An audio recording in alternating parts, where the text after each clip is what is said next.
This presentation is about Italian scenic innovations that took place in Italy between the 15th and the 17th centuries. These innovations are important because they essentially established the major European and North American stage techniques that would be commonplace in Europe and America and Australia and in many other European-based cultures until all the way up to the 19th century. And in fact, many of these scenic conventions are still very popular to this day. Italian scenic innovations initially began when the Roman writer Vitruvius's great piece called De Architectura, which is from the 15th century before Common Era, was published in Italian. This book, was the primary source at the time that concerned Greek and Roman theater architecture. And in the same year, the Roman Academy did experimental attempts at reconstructing a Roman stage based upon what Vitruvius wrote. 1545, Sebastian Serlio wrote Architectura, and it was published with Vitruvius's descriptions of the tragic, comic, and satiric scenes and illustrations of these.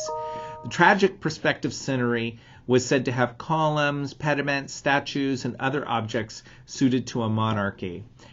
Comic perspective scenery was said to have dwellings with balconies, views representing rows of windows after the manner of ordinary dwellings, and satiric scenes were decorated with trees, caverns, mountains, and other rustic objects delineated in landscape style.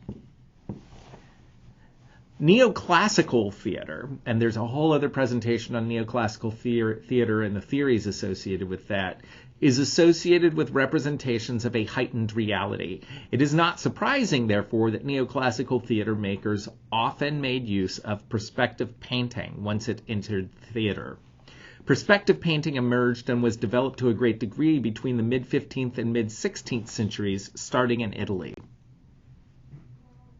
This is an example of perspective painting scenery.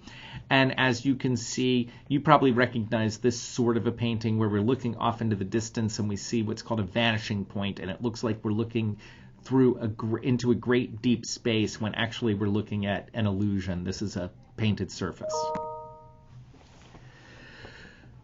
This is a quote from Leonardo da Vinci on perspective scenery. Perspective is to painting what the bridle is to the horse, the rudder to a ship. There are three aspects to perspective. The first has to do with how the size of the objects seem to diminish according to distance. The second, the manner in which colors change the further away they are from the eye. The third defines how objects ought to be finished less carefully the farther away they are. This is a fun satire and false perspective by William Hogarth, who was an 18th century American comic. And if you look at this image, there's all kinds of crazy perspective problems. Have fun looking at that.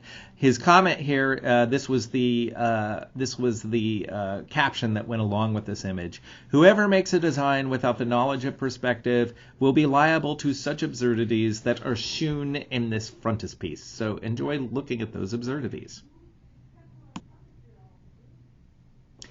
Vanishing points are one of the most important aspects of perspective scenery. In perspective art, a scene seems to go off infinitely into the distance.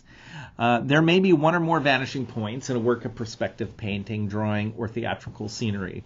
Objects get smaller the nearer they are to the vanishing point in a perspective painting, drawing, or theatrical set, and this creates the illusion of great distance. In 1545, Sebastian Serlio published a book, Architectura, in Italy, with a section dedicated to the theater. And this section encouraged scene designers to represent Vitruvius's descriptions of tragic, comic, and satiric settings as perspective scenery with vanishing points.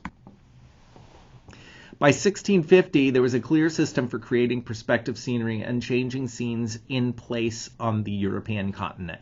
This system was developed and perfected in Italy between the mid-16th and 17th centuries.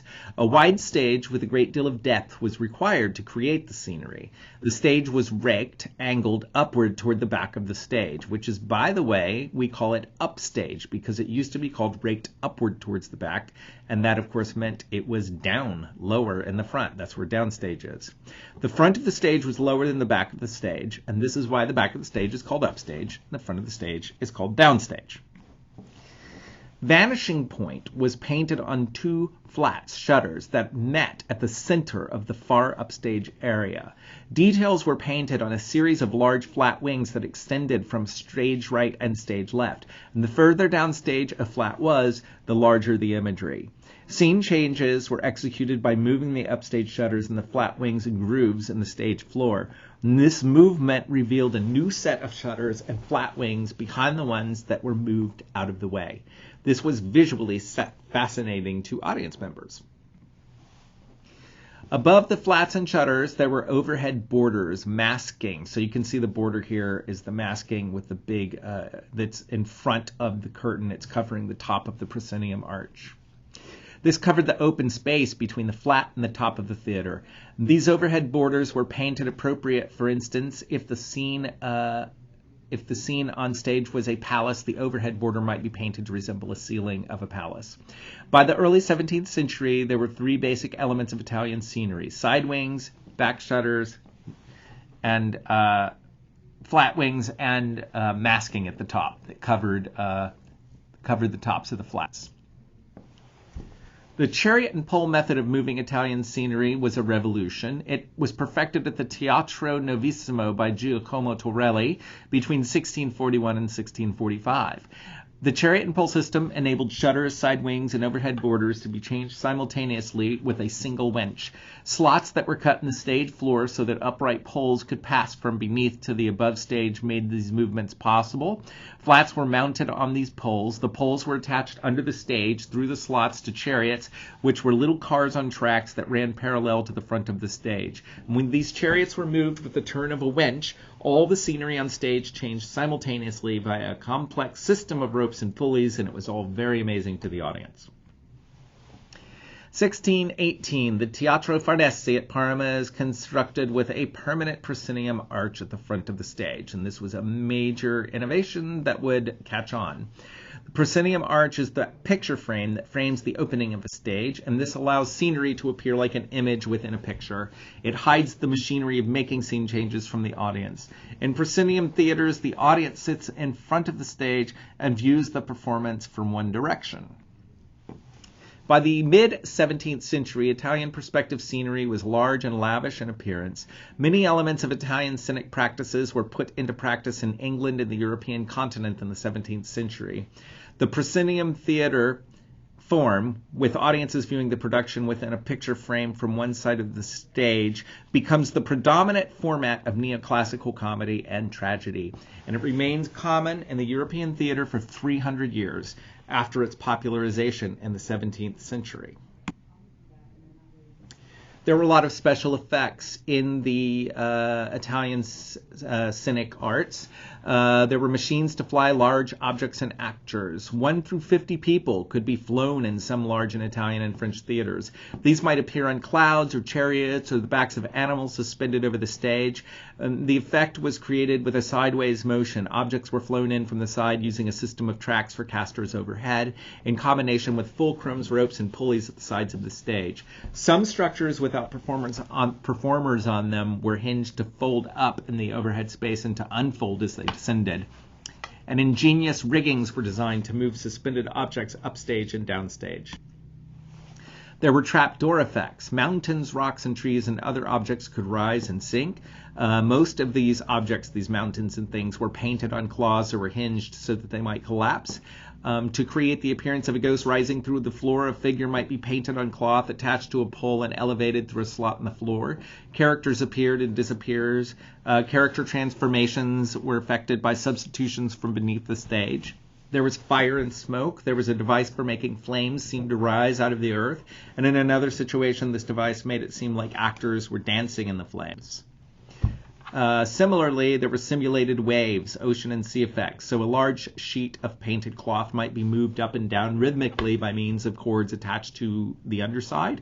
A series of two-dimensional pieces shaped like waves might be raised up and down in an alternate patterns. Sometimes a series of long spiral cylinders rotated one behind the other to create the sense of waves swelling and falling. And sometimes many units were combined at once to change from calm to storm, from darkness to light, and various other sea conditions. In ships, whales, dolphins moved through the waves, miniatures mounted on poles, and these were operated from beneath the stage. So they could create some really amazing sea effects in these theaters. They had collapsing buildings. Scenery constructed in sections like building blocks could be held together with concealed bars, and then when these bars were removed, the structure could fall. Sound was created. Thunder could be created by rolling cannonballs or stones down a rough channel. Wind could be created by whirling thin layered strips of wood through the air rapidly. Then the front curtain was in itself an amazing piece of spectacle. It revealed scenic wonders to the waiting audience when it opened or dropped. Originally, it was only used to begin performances, never to divide acts, and initially the front curtain dropped, but this was too hazardous, and so the roll curtain, which was wound upward past the proscenium arch, and the divided curtain, which was pulled in two directions off stage, were created. This is a video of the Drottningholm Theater in Sweden, and you can watch, this is an actual preserved proscenium, painted proscenium theater, and they still use the chariot and pole system, and this video lets you look at a lot of those elements at work. The Italian stage lighting. So during the 16th century, when theatrical performances came to be mainly performed indoors in Italy, lighting techniques had to be developed, and the primary light sources were candles and oil lamps. And candles were preferred for auditoriums because they produced less smoke and had a more pleasant odor than oil lamps. In the 16th century theater, auditoriums were usually lit primarily by chandeliers that were hung just in front of the stage, and this illuminated both the auditorium and a portion of the stage platform. And the downstage area was lit by footlights. One contemporary observer, an architect named Nicola Sabatini, noted that smoke from the footlights and chandeliers often created a haze in the theater. Other writers commented that the heat and fumes could be difficult to deal with. Lights mounted on the stage were concealed behind overhead and side masking pieces, and several oil lamps on stage were placed in evenly spaced rings attached to vertical poles set up behind the overhead masking and each of the wing side positions to give a little more light. Additional lamps could be mounted on battens in along the front, top, and side borders of the stage, of the proscenium area. Reflectors were made out of tinsel, mica, or polished basins, and these could be placed behind lamps to increase their efficiency. The methods for darkening the stage included lamps being extinguished. This was awkward when lights had to brighten again. Opening cylinders suspended over lamps that were lowered to darken and raised to brighten. And then lamps on rotating poles that could be turned either toward or away from the visible portions of the stage were sometimes used. When exceptionally bright light was required, such as scenic elements, such as a painted cloud, shell, or grotto, might be equipped with a downstage rim inside which lamps could be concealed and directed towards persons or objects inside the structure. Sometimes the moon or the sun or lightning was shown. In 1549 presentation in Florence, they represented the sun by filling crystal sphere with water and lighting it from behind with candles to form a sun that rose at the beginning of a play. And this sun moved across the stage throughout the play and set at the end. A moon was often represented in a similar fashion as described for the sun above. And lightning was made from jagged pieces of wood covered with tinsel and shot across the stage on wires. Early strategies for colored light included placing containers filled with colored liquid between lamps and the stage, and this reduced intensity and was reserved for decorative devices such as jeweled windows or festive lights mounted on top of buildings. So perhaps there was more technology in this time period than one might expect for stage lighting. They had difficulty with the intensity of lamps and candles. They were very limited, and providing an adequate level of illumination took precedence over the other functions of stage lighting. There were some Renaissance lighting theories that emerged in this time period. Leon Sommi argued that tragedy benefits from a lower level of illumination than that needed for comedy. Sommi and Angelo Ingegneri both advocated that the stage would appear brighter if it was contrasted with a darkened auditorium, but this would not become standard until the 19th and 20th century. And these lighting techniques described in this presentation remained commonplace until the late 18th century throughout the European continent, the British Isles, and North America.